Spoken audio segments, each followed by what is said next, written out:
अस्सलाम वालेकुम मेरे प्यारे यूट्यूब फैमिली, क्या हाल है। उम्मीद है सब खैरियत से होंगे। अल्लाह ताला सबको अपने हिफ्ज़ ईमान में रखे। आज मैं ईद स्पेशल में आपके साथ शेयर करने लगी हूँ निहारी की रेसिपी, जो कि मैंने बहुत ही सादा और आसान तरीके से बनाई है और ईद पे आप इसे ज़रूर ट्राई करिएगा।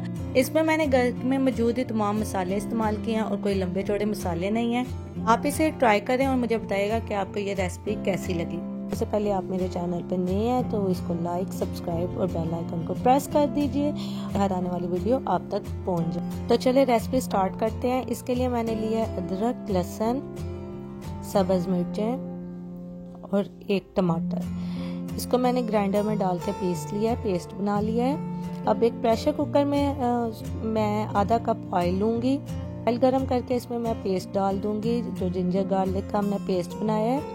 थोड़ी देर हम इसको सोते करेंगे। ये देखिए जिंजर जो है वो वैसे ही रह गया। अब इसको मैंने बाद में चॉप करके डाल दिया था। अब मैं इसमें ऐड करूंगी 1 टेबल स्पून नमक, 1 टेबल स्पून सुरख मिर्च और आधा चम्मच जो है हल्दी का। अब मैं इन तमाम मसालों को मिक्स कर लूँगी और 2 से 3 मिनट बस सिर्फ पकाऊंगी कि ऑयल ऊपर आ जाए। ये अच्छा सा मसाला भुन गया है। अब हम इसमें डालेंगे 1 कप दही। दही जो है आपका मीठा होना चाहिए, यानी अच्छी क्वालिटी का होना चाहिए, बहुत ज़्यादा खट्टा दही नहीं डालना। अब दही को हमने 2-3 मिनट सौते कर लिया है और अब इसमें मैं डालूँगी खुश्क धनिया और ज़ीरा और एक बड़ी काली इलायची और सब्ज़ इलायची। इनको डाल के मैं मिक्स कर लूँगी और 2 से 4 मिनट पकाऊंगी। और इसमें अब मेरे पास है 1 किलो के करीब मटन। ये मैं एक दिन पहले ले आई थी और इसको वॉश करके मैंने फ्रीज़र में रख दिया था।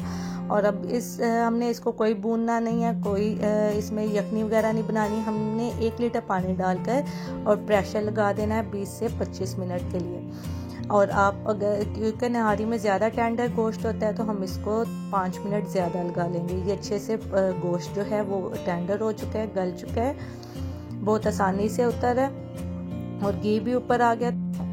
अगर आप मेरे चैनल पे नए हैं तो चैनल को सब्सक्राइब कर दें, लाइक कर दें और बेल आइकन को प्रेस कर दें।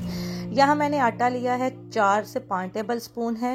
ये पहले मैंने 4 टेबल स्पून डाले थे, लेकिन वो थोड़ा सा मुझे पतला लग रहा था, तो मैंने फिर उसमें 1 चम्मच बाद में आटे का ऐड किया। उसको थोड़ा सा पानी डालकर बहुत सी स्मूथ सी लई बना ली है।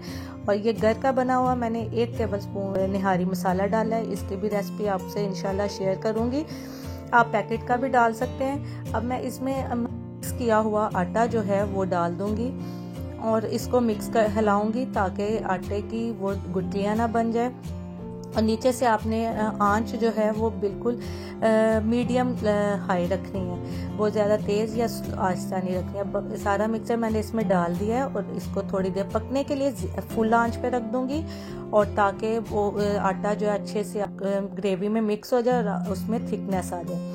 इसे अब ये मेरे पास देसी घी है। देसी घी ऑप्शनल है ये बिल्कुल, और ये मैंने जस्ट टेस्ट के लिए होम में देसी घी डाला है। अब इसमें मैं गरम मसाला ऐड कर रही हूँ, ये हमारा लास्ट टच होगा। और इसमें हम इसको पकने देखिए, उसमें थिकनेस आ गई है। आप अपनी मर्जी से जितना थिक रखना चाहते हैं वैसे रख सकते हैं, लेकिन ये है कि निहारी जो है ठंडी होकर बहुत ज़्यादा थिक हो जाती है। और अभी मैंने गरम गरम सर्व कर दी है, तो इसकी थोड़ी सी थिकनेस आपको शायद कम लग रही हो, लेकिन ये बाद में बहुत अच्छी क्रीमी इसमें टच आया था। और ये जो हमने ऑयल है तरी ऊपर डाल दी है, ओपन किया था तब इसमें से मैंने निकाल लिया था थोड़ा सा घी। आप इसको डाल के सर्व करें और अदरक और सब्ज़ मिर्च और लीमू और नान के साथ इसको सर्व करें। मुझे फीडबैक ज़रूर दीजिएगा और अपना बहुत सा ख्याल रखिए। मिलते हैं अगली रेसिपी के साथ। अल्लाह हाफिज़।